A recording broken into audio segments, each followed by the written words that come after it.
Avant de commencer, la directive NIS 2 a été adoptée le 14 décembre 2022 par le Parlement européen et le Conseil de l'Union européenne. Stéphane, cette directive, est-ce qu'elle va avoir un lien, une application directe avec la première version qui était NIS 1? Alors, pas exactement, parce qu'en fait, à l'origine, NIS 1, il n'était pas prévu d'avoir une deuxième version. D'accord. Mais néanmoins, on peut considérer que NIS 1 constitue les fondations de NIS 2. Notamment, NIS 1 a permis de se rendre compte de l'importance d'une approche institutionnelle et réglementaire au sein de la cybersécurité au sein de l'Europe. Elle a fait évoluer les mentalités et puis elle a aussi permis la création des réseaux de centres de réponse à incidents, les CSIRT. Et puis, on peut dire que, comme sa petite sœur, NIS 2, c'est une directive. D'accord, je comprends. Et d'ailleurs, est-ce que tu peux, en quelques mots, nous expliquer et nous rappeler qu'est-ce qu'une directive? Alors, une directive, c'est un texte législatif qui est voté par le Parlement européen, mais qui nécessite une transposition dans les différents pays dans les différents États membres de l'Union européenne, à la différence d'un règlement, comme le RGPD par exemple, où dès qu'il est voté, donc typiquement en avril 2016, il a été voté par le Parlement, il est rentré en vigueur tout de suite en mai 2016. Là, pour NIS 2, la directive a été votée, comme tu l'as dit Manuel, en décembre 2022, et elle rentrera en application un an jour pour jour aujourd'hui, le 17 octobre 2024, elle sera en application en Europe. Ok, c'est très bien. Donc, si je comprends bien, NIS 2 a jeté en fait et a proposé les bases d'une approche institutionnelle de cette cybersécurité européenne. Qu'est-ce qui a conduit concrètement à la naissance de la version 2 de NIS, Julien?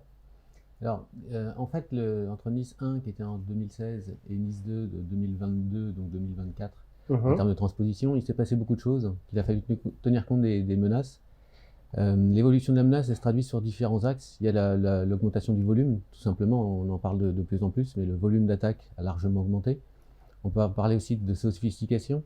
Aujourd'hui, on est dans un monde de quasiment industriel. On va parler de ransomware as a service, d'attaque via la supply chain, via la chaîne d'approvisionnement. Donc ça, c'est des premiers facteurs. On a aussi un déplacement des cibles. Et aujourd'hui, alors je crois qu'il y a un slide qu'on a représenté. Tout à fait. Le déplacement des cibles, il est intéressant d'avoir en tête que il y avait des choses qui étaient peu visées, qui le sont dorénavant beaucoup. Et donc la NIS V2 va chercher à justement se caler aussi par rapport à ce déplacement-là. Par rapport à ce qui va nous intéresser aujourd'hui avec mes interlocuteurs, l'évolution des menaces, donc ce sont des chiffres de l'ANSSI entre 2021 et 2022, donc c'est vraiment sur un laps de temps très court.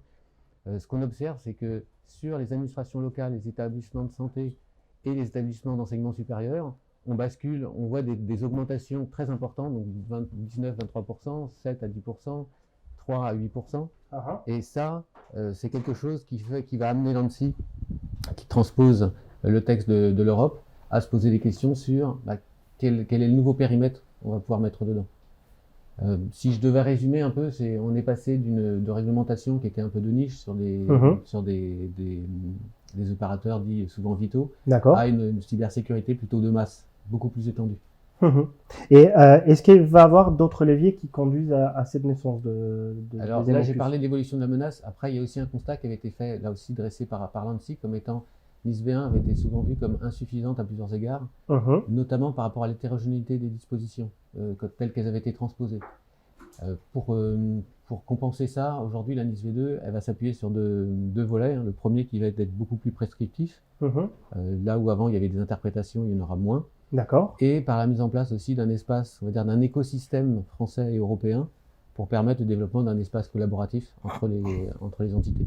Donc on voit vraiment une volonté en fait d'assembler en fait une cybersécurité européenne importante. Tout à fait. Justement, maintenant qu'on comprend mieux ces enjeux et ces intentions de cette nouvelle directive, on va pouvoir voir ensemble en quoi elle consiste. Stéphane, est-ce que tu peux nous donner les grandes lignes ou la vue d'ensemble de cette évolution autour de Nice? Oui, alors que, comme je l'ai dit, on est en phase de transposition. Donc ça, c'est important à avoir à l'esprit parce que tout n'est pas encore figé. D'ailleurs, l'ANSSI est en train de conduire des concertations avec les fédérations ou les organisations professionnelles pour affiner certains points. Par contre, de la directive, il se dégage quand même des grands axes qu'on peut décliner en 4 grands piliers. Le premier pilier, ça va être le périmètre, où on va définir quelles sont les entités qui seront concernées par cette nouvelle directive. Et sur ce point, on peut noter, on verra par la suite, puisqu'on va décliner chacun de ces piliers. Au niveau du périmètre, on va avoir une augmentation drastique du nombre d'entités concernées, avec des secteurs d'activité sur lesquels on va se focaliser, comme par exemple l'administration publique ou la supply chain, enfin les chaînes d'approvisionnement en français. Le deuxième pilier, ça va être tout ce qui va être obligation, donc quels sont les moyens techniques ou les moyens organisationnels que les entités devront déployer pour être en conformité avec cette directive. Ensuite, le pendant, ça va être la régulation et les interactions entre les autorités de régulation et les entités concernées pour justement faciliter les échanges et notamment permettre aux autorités de régulation de faire les contrôles et d'être là en tant que support en cas d'incident de sécurité auprès des entités concernées. Et puis enfin, le quatrième pilier, ça va être un pilier de sanctions, puisque on s'est rendu compte, notamment avec le règlement général sur la protection des données à caractère personnel, donc le RGPD, que en mettant des sanctions, ça favorisait, malheureusement, je dirais c'est un peu le nerf de la guerre, ça favorisait l'adoption de la directive, en l'occurrence c'était un règlement. Donc là, on va voir qu'il y a des sanctions qui vont rentrer en ligne de compte et qui sont similaires, ça on verra aussi en le détail, qui sont similaires au RGPD. Juste pour votre information, je vois sur le chat, et je veux bien aussi également m'excuser auprès de vous, il y a eu des problèmes en fait au niveau des micros et au niveau du son. Donc là, on était en train de discuter sur justement la mise en application et la naissance de NIS 2. À ces moments-là, il y avait Julien qui nous expliquait en fait les différents leviers qui ont conduit à cette application de la nouvelle directive, et également il donnait quelques chiffres comme vous pouvez voir à l'écran. Je te laisse peut-être reprendre la main sur l'évolution de masse. Donc l'évolution de masse, en fait, c'était pour traduire le changement de cible des attaques qui dorénavant s'applique vraiment à un spectre très large, notamment aux administrations publiques.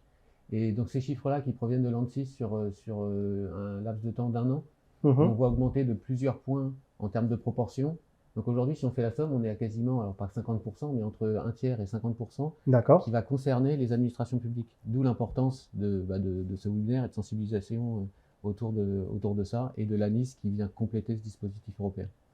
Merci Julien. Et également, juste pour rappel, parce que vu qu'il y a eu ces petits soucis de son, on est aujourd'hui pour vous expliquer la nouvelle directive NIS 2 avec Guilhem Pellemin qui est chef de produit à l'UGAP, avec Julien Séguin qui est responsable cybersécurité pour les groupes Altis France, et également avec Stéphane Prévost qui est responsable marketing produit au sein de StampShield. Donc je vous propose désormais de reprendre le cours de ce webinaire.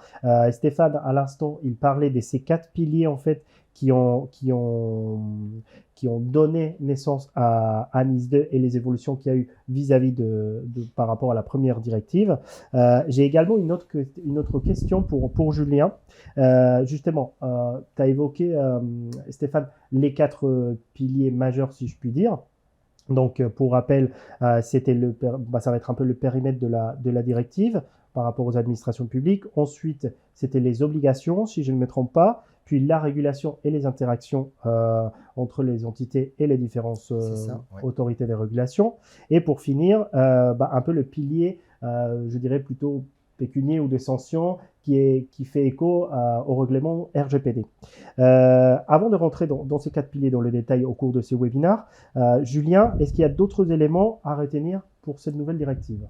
Je vais revenir en fait un peu sur ce que j'ai pu dire. Bien sûr. Je pense qu'il est intéressant d'avoir à l'esprit qu'il y a des prescriptions, je sais c'est plus prescriptif, donc il va y avoir des obligations. Il faut aussi quand même se rendre compte qu'on cherche à avoir un effet de sécurité sur l'intégralité de l'écosystème. Et c'est pour ça qu'on va aussi avoir un volet qui va être sur la partie moyen. Et donc on va avoir la naissance, donc le renforcement des CESIR, dont Stéphane a parlé tout à l'heure. Bien sûr. Il y a aussi la création d'une base de données de vulnérabilité au niveau de l'Europe. Donc ça, ce sont des choses qui viennent apporter des moyens, et pas seulement, donc je parlais d'espace collaboratif aussi, et pas seulement le voir comme étant des nouvelles obligations qui tombent sur les entités. On constate et on voit bien qu'au-delà de cette simple directive, en fait, des prescriptions qui va aux destinations des entreprises, on a une vraie volonté, comme je disais au début, en fait, d'accroître la cybersécurité au sein de chaque pays européen et en termes on va dire, de continent européen. Maintenant, je pense que ça serait important aussi de rentrer dans le détail de la directive et voir comment nos auditeurs, en l'occurrence, vous allez être impactés. Au niveau du périmètre, comme tu évoquais à l'instant, Stéphane, c'est le premier pilier qui va viser à définir les différentes entreprises. Quelles sont les entreprises au final concernées par cette directive? Alors, avec NIS 2, donc dans cette nouvelle directive, on ne parle plus d'opérateurs de services essentiels ou d'ESE qu'on avait sur NIS 1, mais on va parler d'entités essentielles et d'entités importantes. La différence entre les deux tient dans la criticité que l'entité a vis-à-vis de la menace cyber. Les entités essentielles étant perçues comme étant plus critiques que les entités importantes. Et ces deux volets vont se répartir sur 18 secteurs, enfin au moins 18 secteurs d'activité. Et la différence entre les deux types d'entités, elle tient, donc je parlais de la criticité, elle va alors, même si certaines organisations sont considérées comme des entités essentielles de par leur secteur d'activité qui est hautement critique, je pense notamment aux fournisseurs de télécommunications réseau qui sont forcément des entités essentielles. Le critère de choix, la criticité, tient également dans la taille de la structure. Au niveau des secteurs d'activité, ils sont listés dans la directive, dans les annexes 1 et 2 de la directive. Donc, vous pourrez retrouver ces annexes dans le lien, on vous transmet dans le chat le lien pour accéder au texte de la directive. Alors, il ne s'agit pas de tout le parcourir parce que c'est assez dense, mais si vous allez sur les annexes 1 et 2, vous allez retrouver la liste des entités essentielles et des entités importantes. Ce qu'il faut savoir, c'est que l'annexe 1 cible les entités essentielles, et donc notamment, on va retrouver dedans les administrations publiques. Donc, ensuite, au niveau du deuxième critère, donc il y a le critère sur la taille, ce qu'il faut savoir, c'est qu'il y a deux types de choix. Ça va dépendre soit du nombre d'employés, soit du chiffre d'affaires ou du bilan annuel, puisqu'une administration publique n'a pas de chiffre d'affaires. Par contre, elle a un bilan annuel. Donc, c'est ce qui va permettre de choisir ce type de critères pour définir une entité, si elle est essentielle ou importante. Et en synthèse, ce qu'il faut retenir, c'est que les entités qui sont de taille moyenne, intermédiaire ou grande, quel que soit leur secteur d'activité, ils seront concernés par NIS 2. Justement, on le voit bien à l'écran, la différence entre entités essentielles et importantes. Tu nous as parlé également d'une augmentation drastique de ce nombre d'entités concernées. Est-ce que tu peux nous en dire un peu plus, si tu as quelques chiffres? Oui, j'ai quelques chiffres, effectivement. Donc, NIS 1, ça concernait environ 300 OSE en France. Là, avec NIS 2, on va passer à environ 15 000 entités. Donc, ça représente, c'est 50 fois plus d'entités qui seront concernées. Au niveau des secteurs d'activité, on passe de 7 secteurs d'activité pour NIS 1 à 17, enfin au moins 17 secteurs d'activité. Tout n'est pas figé, ou 17, 18.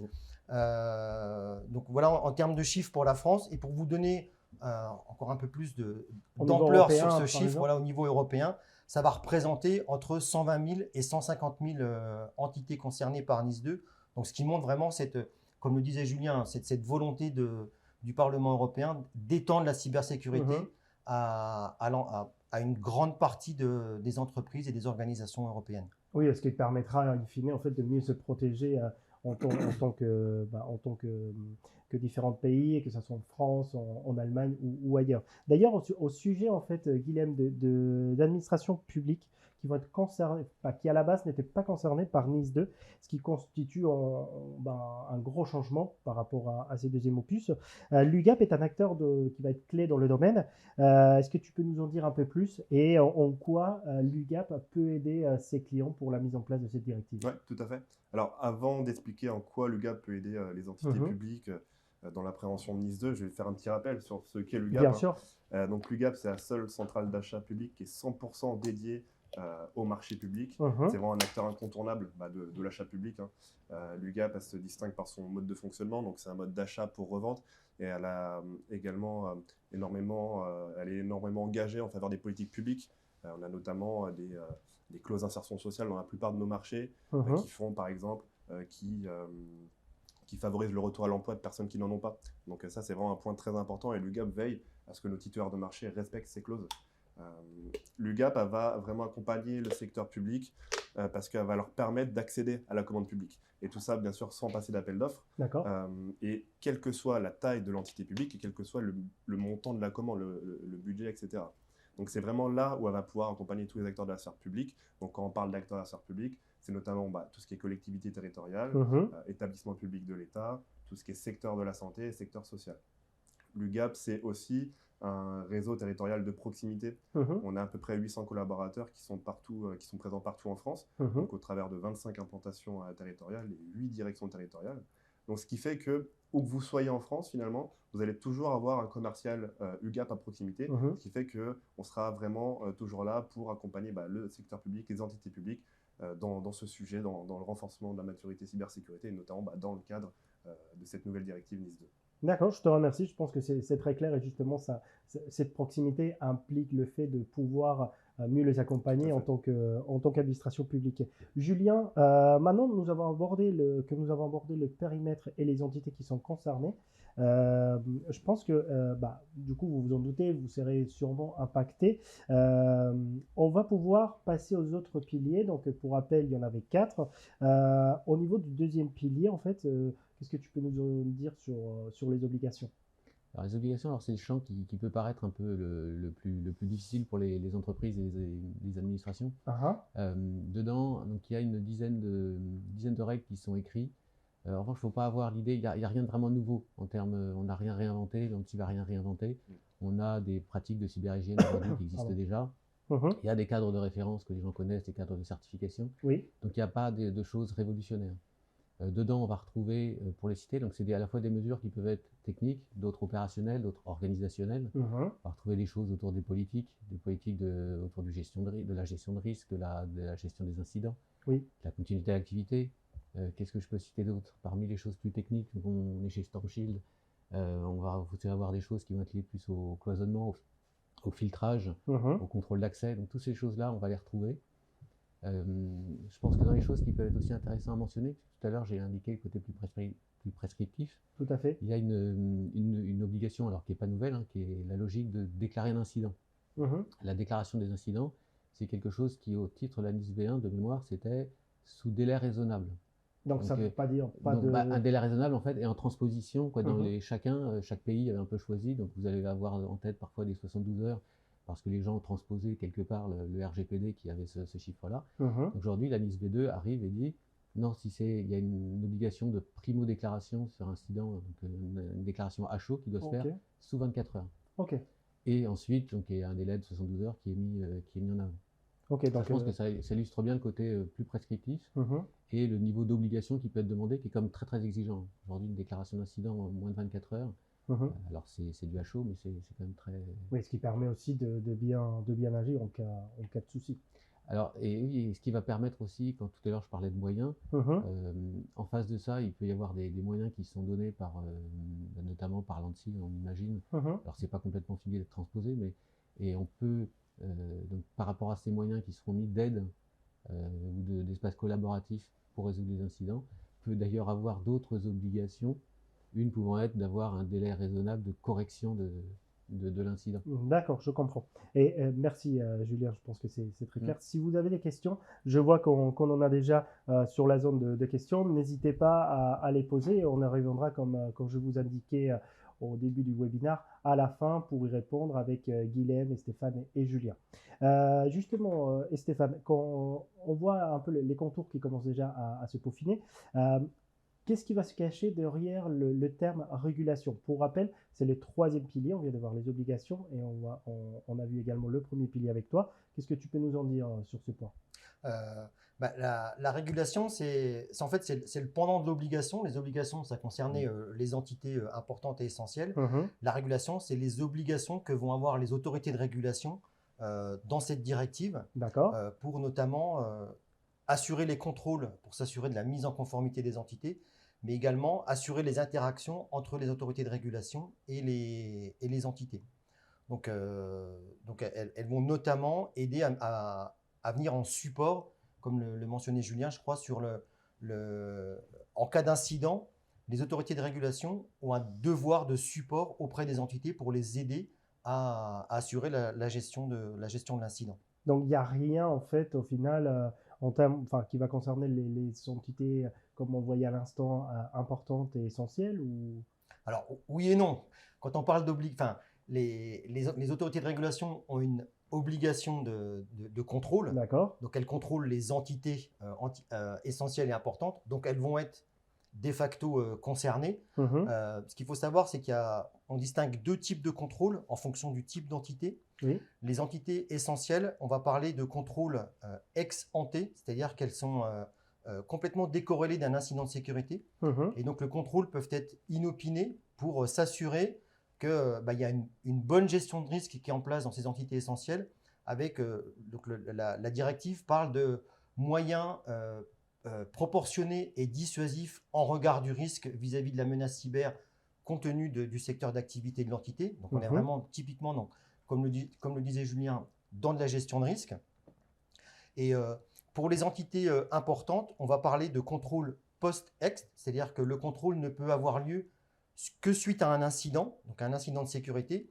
Et sur incident, l'autorité de régulation peut venir contrôler et donc rechercher des preuves ou des indices comme quoi l'entité n'est pas conforme ou elle est en écart vis-à-vis de la directive.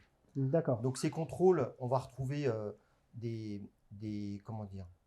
prises de main, des audits, des consultations. Ça peut même aller jusqu'au scan de vulnérabilité. Oui. Et ça va aller également à l'accès à l'information autour des mesures prises pour la gestion de risque, ainsi que sur la politique de sécurité qui doivent être consignées par écrit. D'accord, donc on va, pareil, une vraie volonté aussi d'analyse aussi de ce type d'infrastructure. C'est ça, donc elles sont indirectement concernées parce qu'elles devront typiquement fournir la PSSI, donc la politique de sécurité, et les moyens qui sont mis en œuvre pour gérer les risques autour de leur activité. Ok, je pense que c'est très clair. Merci. Concernant Julien, on voit de plus en plus à quoi va ressembler cette deuxième version de Nice. Au niveau des sanctions, qui est pour rappel le quatrième pilier de cette présentation, à quoi faut-il s'attendre en termes de budget, si je puis dire? De budget, non. Alors Stéphane indiquait qu'il y avait des contrôles. Donc oui, qui dit contrôle dit que se passe-t-il si dans la partie Nice 2, on sent que le RGPD est passé et qu'il a été efficace en termes de dissuasion et d'incitation. Donc les mêmes mécanismes ont été retenus. Alors là aussi, il y a une petite différence entre entités importantes et essentielles. Les entités essentielles, donc les chiffres qui ont été retenus, c'est 2% du chiffre d'affaires mondial ou 10 millions d'euros. D'accord. Pour rappel, le RGPD, c'est autour de 4%, 20 millions. Effectivement, c'est 4%. Et pour les entités importantes, de mémoire, c'est 1,4% et 7 millions d'euros. Donc ça reste, je pense, suffisamment dissuasif et incitatif. Quelque chose d'intéressant, c'est qu'au-delà de cette sanction à la RGPD, pour inciter malgré tout les dirigeants, on va dire plus personnellement, les représentants ou les dirigeants des entreprises et des organisations, il y a aussi un volet qui a précisé, mais qui parle de sanctions opérationnelles auprès des dirigeants. Au cas où il aurait manqué justement au fait de mettre à niveau ou de mettre en conformité son organisation, son entreprise, et où qu'il aurait failli dans les contrôles justement de l'efficacité de ces mesures-là. Ok. Donc on voit qu'effectivement, il y a un peu pas la copie, mais une forte inspiration par rapport au RGPD et aussi des mises en œuvre pour éviter justement de devoir régler ça. Merci Julien. Quand on voit ces niveaux de sanctions, Guilhem, on se dit qu'il est plus nécessaire de mettre en œuvre en fait de moyens de protection qui vont être recommandés par la directive Nice 2. On a vu avec toi à l'instant que l'UGAP, c'est la centrale d'achat pour les marchés publics. Comment justement elle va aider à ses clients, ou à vos clients dans la matière? Alors, l'UGAP peut vraiment accompagner tout le secteur public, toutes les entités publiques à renforcer leur cybersécurité. En fait, on a vraiment une offre 360 de cybersécurité. Cette offre, elle passe par plusieurs marchés. Le premier d'entre eux, c'est le marché qui concerne plus les logiciels, donc c'est le marché multi-éditeur. Donc, c'est un marché qui référence des éditeurs de logiciels. Et parmi ces éditeurs, on a énormément de solutions de cybersécurité. On a par exemple des solutions de détection et prévention, des antivirus, des coffres-forts électroniques, etc. D'ailleurs, StormShield est également présent à ce marché multi-éditeur. Un autre pan de l'offre cyber de l'UGAP, c'est plus la partie prestation. On a un marché de sécurité des systèmes d'information qui propose des prestations d'audit, de conseil, d'accompagnement, de sensibilisation des collaborateurs à tout ce qui est enjeu cyber. On retrouve également des prestations d'accompagnement à la rédaction d'un plan de continuité d'activité, un plan de gestion de crise, etc. Donc ça, c'est plus la partie presta, la partie service. Et le dernier pan de l'offre cyber de l'UGAP, c'est le marché cybersécurité réseau, donc, dont SFR Business est le titulaire. Donc on propose des matériels et des prestations associées. Et parmi ces matériels, on retrouve entre autres, je ne vais pas tous les citer, mais des firewalls, des VPN, du load balancer, du NAC, etc., des EDR. Donc voilà. Donc au travers de toute cette offre, on va pouvoir accompagner tous les acteurs de la sphère publique, quels que soient leurs besoins, quelle que soit leur taille, quel que soit leur budget. On va vraiment pouvoir les accompagner dans leur renforcement en termes de maturité cyber et aussi dans l'adoption de cette directive NIS2. Et concrètement, donc, si une administration publique souhaite commander, comment se passe justement ce processus de commande? Alors, c'est assez simple. Pour commander à l'UGAP, la première étape, c'est contacter son interlocuteur UGAP. Alors, là, il y a deux options, c'est soit on en a un, soit on n'en a pas. Si on n'en a pas, moi, je vous invite nos éditeurs à se rendre sur la page de présentation de l'offre du marché cybersécurité et réseau. Il faut aller sur ugap.fr, taper cybersécu dans la barre de recherche, et le premier résultat, ça sera la page de présentation de l'offre. Normalement, vous allez la retrouver également dans le chat. On a envoyé le lien dans le chat. Et ça va présenter toute l'offre. Et tout en dessous, vous allez avoir un formulaire de contact pour contacter votre interlocuteur UGAP. Donc ça, c'est la première étape. La deuxième étape, c'est de faire une réunion de cadrage, une réunion de qualification avec les équipes SFR. Le but de cette réunion, c'est de comprendre votre besoin, comprendre le besoin du bénéficiaire, quelles sont ses contraintes, histoire que SFR, les équipes SFR puissent au mieux les appréhender, au mieux les accompagner dans leur projet. Cette réunion de qualification, elle est suivie après par... à la suite de cette réunion de qualification, le bénéficiaire va recevoir un mémoire technique et un devis UGAP. Si c'est bon pour lui, si ça correspond à son besoin, il va pouvoir contractualiser l'achat de sa presta, de son matériel, peu importe. De l'offre qui était au final exactement. Qui a été choisie. On va enregistrer le bon de commande et on va pouvoir envoyer l'ordre de service à SFR. Et ça sera le début des prestations. Donc voilà, c'est ça le process de commercialisation à l'UGAP. Et juste pour compléter, Guilhem, c'est quoi l'avantage ou les avantages de passer par l'UGAP? Alors, il y a plusieurs avantages pour les entités publiques à passer par l'UGAP. Le premier avantage que je vois, c'est que pour passer par l'UGAP, on n'a pas besoin, il n'y a pas de ticket d'entrée, il n'y a pas de frais d'adhésion pour commander à l'UGAP. Donc ça, c'est assez important. D'accord. L'autre gros avantage, c'est qu'en passant par l'UGAP, en fait, on est respectueux du code de la commande publique. En fait, tout le risque juridique, il est porté par l'UGAP et non pas par le bénéficiaire. Donc ça, c'est très sécuritaire en termes de... Oui, c'est une pression, tout à fait, une pression qui est enlevée en fait Exactement. pour le client. En passant par l'UGAP, on a aussi une réduction, on raccourcit en fait le délai entre l'expression de besoin du bénéficiaire et le début des prestations, donc c'est quand même un gain de temps. Et le dernier avantage que je verrais, c'est une rationalisation des coûts de procédure, parce que toutes les entités publiques, en passant par l'UGAP, n'ont pas à monter de procédure d'appel d'offres, parce que tous nos marchés sont déjà les résultats d'appel d'offres. Donc c'est un énorme gain déjà en temps et aussi en argent, parce qu'ils n'ont pas besoin d'allouer une personne à la rédaction d'un appel d'offres, donc c'est un énorme gain.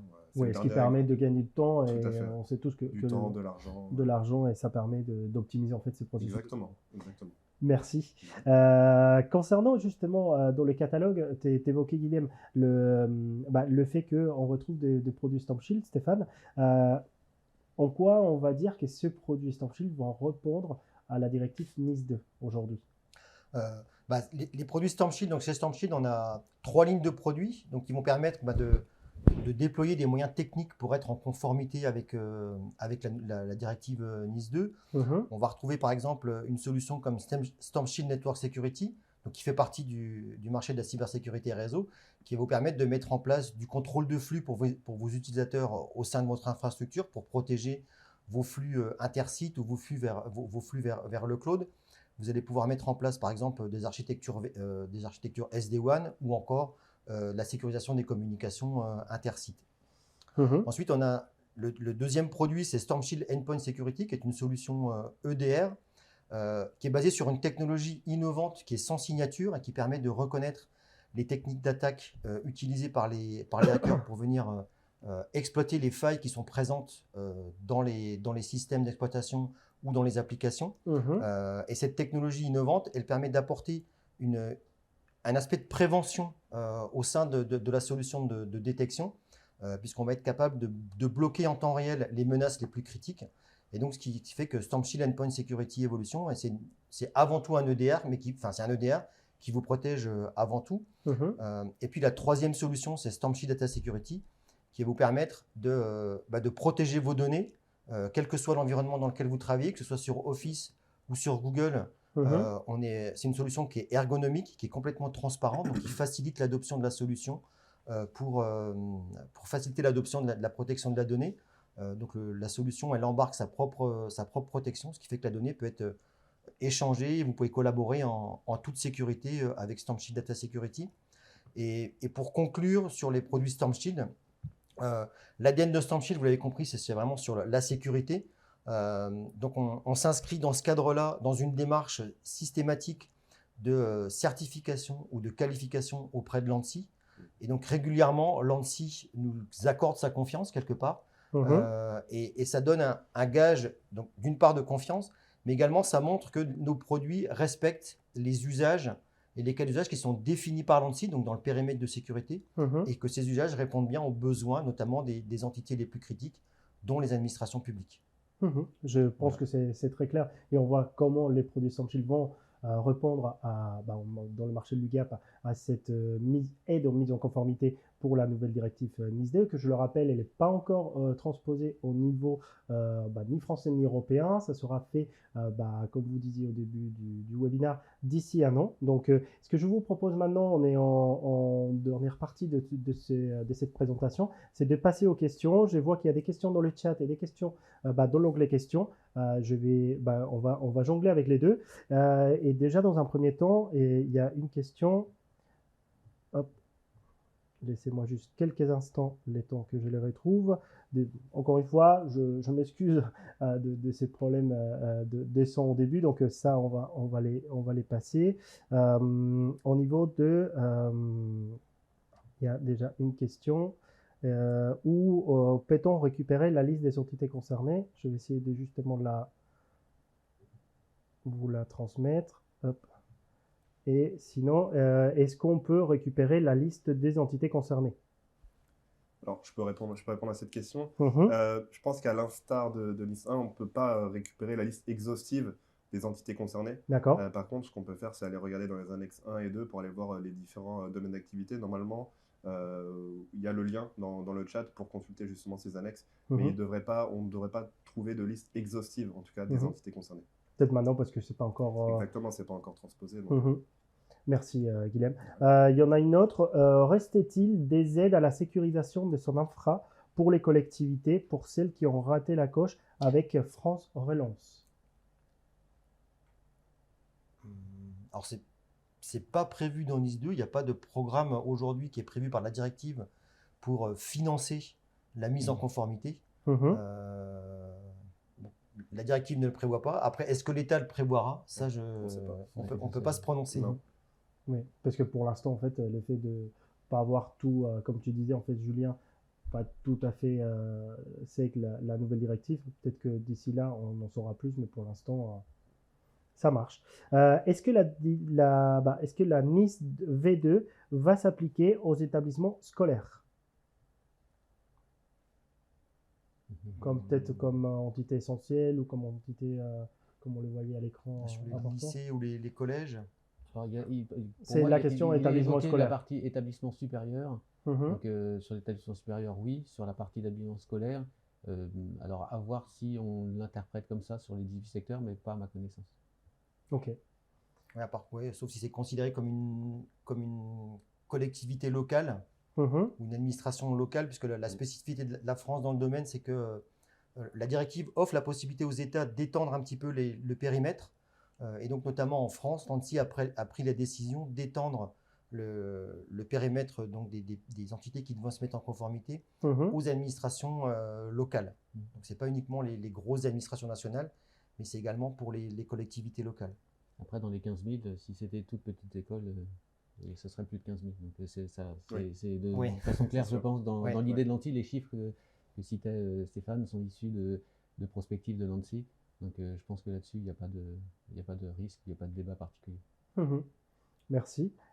Si ce n'est pas clair ou vous voulez compléter, n'hésitez pas à utiliser l'onglet questions ou voir le chat et on y revient sans aucun problème. On a encore d'autres questions. Est-ce que les coûts vont augmenter avec NIS V2? Je suppose les coûts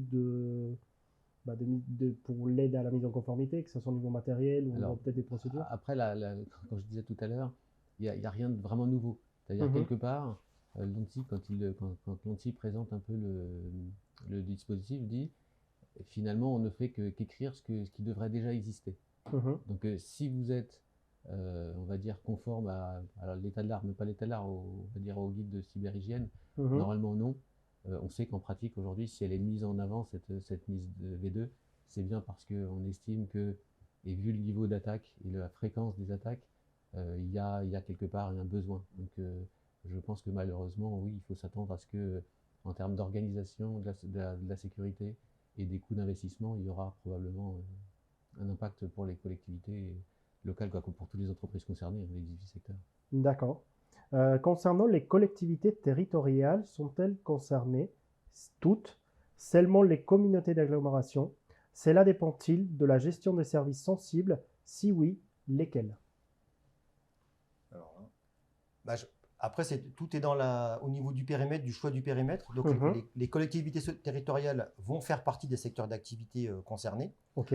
Après, ça va dépendre de la taille et de la criticité de la collectivité territoriale en fonction de son domaine d'activité. S'il est considéré comme étant hautement critique ou s'il est le seul à fournir un service sur un territoire donné, il y a de fortes chances qu'il soit considéré comme une entité essentielle ou importante. Hein, je vous rappelle, il y a deux types de critères. Il y a à la fois le critère sur la criticité du secteur d'activité vis-à-vis de la menace cyber et également le critère de la taille. Donc voilà, c'est les deux paramètres qui sont pris en compte et qu'on a présenté sur une planche dans le webinaire. Oui, tout à fait. Pour les mairies, à partir de combien d'habitants? Donc, Après, dans les règles, il n'y a pas de critère Il de y a pas de taille au minimum. sens nombre de personnes. Ok. Les chiffres qui étaient déjà affichés tout à l'heure, on parle d'argent, on parle de nombre éventuellement d'employés. Je sais plus, C'est c'est ça, un ouais. critère. C'est ça. Donc après, moi, j'ai pas. C'est nombre d'employés ou bilan annuel. Donc après, c'est ces deux critères-là qui vont faire foi pour la communauté d'agglomération. Ouais. Concernant, oui, justement, je vais vous montrer le tableau dont on parlait. Justement, c'est celui-là qui va englober les entités essentielles et importantes, comme disaient Stéphane et Julien, par rapport à la taille de l'entité, au nombre d'employés, au chiffre d'affaires ou bilan annuel. Donc, voilà. Donc si vous êtes un bilan annuel inférieur à 10 millions d'euros et que vous avez moins de 50 employés dans l'entité, enfin dans la collectivité locale, typiquement, vous n'êtes pas concerné. Oui. Voilà. Après, si c'est au-delà, il y a les critères de choix en fonction du type de secteur d'activité, annexe 1, annexe 2. Donc, je rappelle les annexes 1 étant considérées comme plus critiques que les annexes 2. Et donc, ça explique notamment cette différence entre entités essentielles et importantes, notamment pour les tailles d'entités intermédiaires et grandes. Donc, le tableau, c'est bon. Y aura-t-il une certification NIS 2 pour les produits? Un peu, je pense que comme à l'instar de l'ANSSI ou le BSI en Allemagne ou d'autres organismes de certification au niveau européen, est-ce que cela va avoir lieu? Je ne sais pas si vous êtes au courant ou... Pour moi, en fait, le terme certification sur un texte n'a pas beaucoup de sens en tant que tel, puisque le RGPD, on ne peut pas dire qu'on est certifié RGPD. C'est vrai. En revanche, s'il y a des moyens, tout à l'heure j'ai parlé un peu de certification, si on veut s'assurer d'avoir un niveau de conformité, un premier niveau de conformité, on peut s'appuyer sur des cadres de référence, des cadres de certification. Exactement. Mais c'est que dans ce sens-là. Sinon, non, c'est quelque chose qui, je pense, ne ferait pas de sens de toute façon. Oui, on est conforme, mais on n'est pas certifié. En fait, c'est un peu comme les RGPD. À un moment donné, il y a eu également ces fameux logos où c'était RGPD conforme. Or, c'est effectivement l'aide à la mise en conformité. Et je suppose que pour la directive NIS 2, ça sera le même principe. Je regarde. Pour les mérites, ça c'est bon. À qui doit-on notifier un incident? Alors c'est dans le cadre de la régulation. Aujourd'hui, c'est, comme on le disait, on est en phase de transposition, donc tout n'est pas encore, encore très figé dans le marbre, je dirais.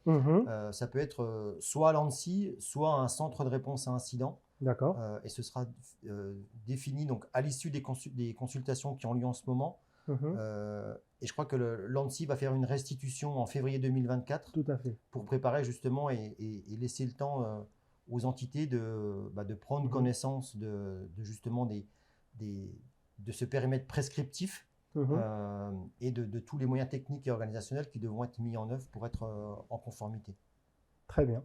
Lors de la dernière présentation que j'ai eue sur NIS 2, l'application au secteur d'activité des collectivités territoriales n'était pas encore définie. Est-ce que c'est le cas maintenant? Qu'est-ce qu'on entend par défini ne faisait pas partie des entités? Peut-être, ouais. Alors le texte n'a pas changé, le texte de la NIS V2 n'a pas changé, et il n'y a pas eu de texte législatif par-dessus en France. Donc la transposition n'est pas eu lieu. Aujourd'hui, je pense que c'est dans le cadre, tout à l'heure on parlait des consultations en cours, donc l'ANSSI a organisé 3 volets de consultation. Le premier qui a commencé en septembre concerne justement le périmètre. Je pense que c'est typiquement le type de réponse, la date de réponse. Donc l'ANSSI a sollicité les fédérations, les organisations professionnelles. Je crois que le premier de mémoire, je dirais que c'est le 20 octobre. Elle a demandé un retour pour justement apporter ses commentaires par rapport aux différents critères pour dire moi j'estime que ça c'est pas très clair. Donc typiquement je pense que c'est des discussions qui doivent être plutôt adressées au niveau des fédérations aujourd'hui et remonter à l'ANSSI pour prise en compte et restitution plus tard. D'accord, très bien. Concernant le fait de savoir si un produit est certifié sur NIS 2, je suppose là c'était par rapport à StampShield aujourd'hui, il y a des produits qui peut-être pas forcément certifiés mais peut-être référencés au marché du Gap, alors, comme on a vu. Alors il n'y a pas de produits certifiés, comme disait Julien, Tout à fait, de NIS 2. Par contre, les produits StampShield sont certifiés ou qualifiés par l'ANSSI. D'accord. Et donc répondre à un certain nombre de critères. On parle de ce qu'on appelle de périmètre de sécurité. Oui. Donc notamment dans la qualification, qui définit un cas d'usage. Dans quel cas d'usage les produits sont conçus et donc répondent aux normes de cybersécurité. Donc ils sont recommandés par l'ANSSI. Après, là c'est pareil, on est dans la phase de transposition.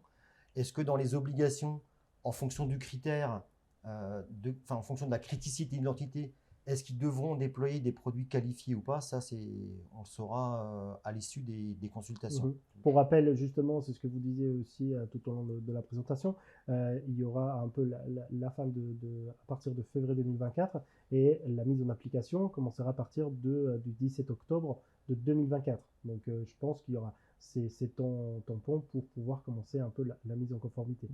On a encore 2-3 questions, donc n'hésitez pas, si vous avez encore des questions, on est là pour vous. Donc, quels sont les points qui nécessitent d'être finalisés par les consultations menées par l'ANSSI?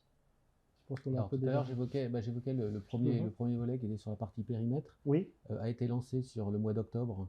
Donc, il y a eu un premier, on va dire un kick-off de la part de l'ANSSI sur le deuxième volet qui concerne les aspects régulation, échange avec le régulateur. Et le troisième volet sera justement sur la partie, tout à l'heure on parlait du pilier, je crois que c'était le numéro 2, sur la partie des obligations. Oui. Ça sera justement pour préciser le niveau d'obligation. Donc c'est là où je pense qu'on découvrira est-ce que pour une entité essentielle, il faut un produit certifié dans tel et tel cas. Peut-être qu'il y aura ce genre de périmètre. En tout cas, ce qui est attendu, c'est ça, c'est de préciser le niveau d'exigence attendu sur certaines obligations qui aujourd'hui restent à un niveau vous devez faire du contrôle d'accès, attention, je crois qu'il cite quand même l'authentification multifacteur. Il y a des choses qui sont déjà écrites. Après, il faut quand même le décliner. On ne va pas mettre forcément du multifacteur partout de la même façon. Oui, et je le rappelle, c'est un règlement, enfin une directive européenne. Donc, à chaque pays après, avec son législateur, pour pouvoir pour les transposer et faire une mise en application efficace. Et quand on citait février 2024, donc le dernier, donc ça sera pour le mois de novembre, qui se terminera en décembre. L'ANSSI se donne 2 mois pour consolider, faire une restitution. Donc je crois que les chiffres, les dates, c'est février 2024, ce qui permet justement après au temps législatif parce que l'ANSSI ne dit pas de loi encore jusqu'à présent. Donc justement, à partir de février, de pouvoir le décliner, mais les gens auront tous les éléments en main pour commencer. Mais dès aujourd'hui, en fait, on peut déjà se poser les bonnes questions en termes d'analyse de risque en se disant, déjà, est-ce que probablement je suis concerné ou pas? Et même si je ne suis pas concerné, finalement, les règles qui sont dedans, c'est quand même du bon sens. C'est du bon sens. Donc n'hésitez pas à commencer déjà à la mise en application. Si ce n'est pas déjà fait. On a encore quelques questions. Où peut-on récupérer l'enregistrement de ce webinaire, s'il vous plaît? Alors, ce webinaire, une fois qu'on aura fini cette présentation, vous allez recevoir directement le replay avec un lien. Donc, n'hésitez pas après à aller voir. Et sinon, vous pourrez nous contacter également pour qu'on vous le renvoie. Il n'y a pas de souci là-dessus. Il y a dans l'annexe 1, entité de l'administration publique des pouvoirs publics centraux définie comme telle par un État membre conformément au droit national. L'éducation nationale, donc la question, voilà. L'éducation nationale n'est pas dans cette partie. Pour l'instant, tu évoquais moi, j'évoquais les écoles en tant que par rapport au nombre que Stéphane affichait. Oui. Après, l'éducation nationale, c'est vaste, donc je ne sais pas si les établissements d'enseignement supérieur aujourd'hui sont concernés. Maintenant, l'éducation nationale dans son ensemble, je ne saurais pas dire. Ok. Vous avez d'autres informations? Non. Okay. Donc, est-ce que les bailleurs sociaux, type OPH, sont-ils concernés? Je ne saurais pas dire non plus. Moi, j'ai pas la liste en tête des secteurs d'activité. Je pense justement pour ce type de questions, tout comme l'éducation nationale, tout comme les bailleurs sociaux, à ces moments-là, on vous invite à vous référer peut-être aux annexes 1 et 2, à la liste en fait avec tous les éléments de la directive pour vous renseigner là-dessus. Il y a l'annexe et il y a s'il existe des fédérations ou des organisations représentatives, normalement ils ont dû être contactés par l'ANSSI déjà depuis le mois de septembre sur la partie périmètre. Et je pense on est le 17, il est urgent justement de pouvoir poser ces questions-là pour avoir des précisions. Donc vous pouvez vous rapprocher peut-être, comme tu dis Julien, d'une association référente dans votre secteur pour pouvoir obtenir les éléments. Même, je pense, contacter peut-être directement l'ANSSI à ce moment-là pour... Après, il faut avoir les contacts. Ça dépend des... Moi, je vois par rapport à l'univers SFR, par exemple, il y a la Fédération française des télécoms. Oui. Mais chaque secteur, finalement, a des entités représentatives qui ont dû être sollicitées. Ce que voulait éviter l'ANSSI, c'était justement que chacun, à titre quasiment personnel, les sollicite en disant, au fait, et moi. Ça, de toute façon, mécaniquement, ils ne sauront pas répondre. C'est vrai. C'est pour ça qu'ils ont justement mis en place ces consultations. Je pense que c'est très clair. Pour l'instant, je refais une dernière passe. Je pense qu'on n'a pas d'autres questions. Je regarde si on a bien parcouru tous les éléments.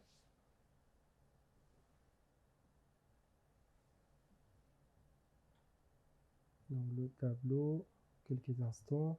Effectivement, nous venons de vous envoyer également un questionnaire, donc n'hésitez pas à y répondre. Et je pense qu'on peut, pour l'instant, il n'y a pas d'autres questions, on peut attendre quelques instants.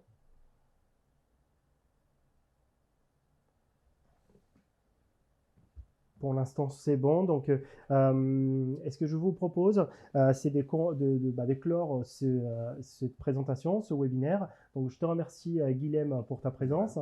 Également, Stéphane Prévost et Julien Seguin pour vos avis et pour vos éclaircissements sur la directive NIS 2. Donc, ce que je vous propose également, c'est de vous donner rendez-vous d'ici un an, donc 17 octobre 2024, pour compléter avec potentiellement avec vous trois également cette mise en application, et c'est surtout voir un peu comment la transposition d'ici là, on en saura plus sûrement sur toutes les entités concernées, essentielles, etc. Donc, je vous propose de nous revoir l'année prochaine pour une nouvelle émission sur la directive NIS 2. En attendant, je vous remercie et je vous dis à bientôt et merci à vous trois. Merci. À bientôt. À bientôt, Au revoir. bonne journée, au revoir.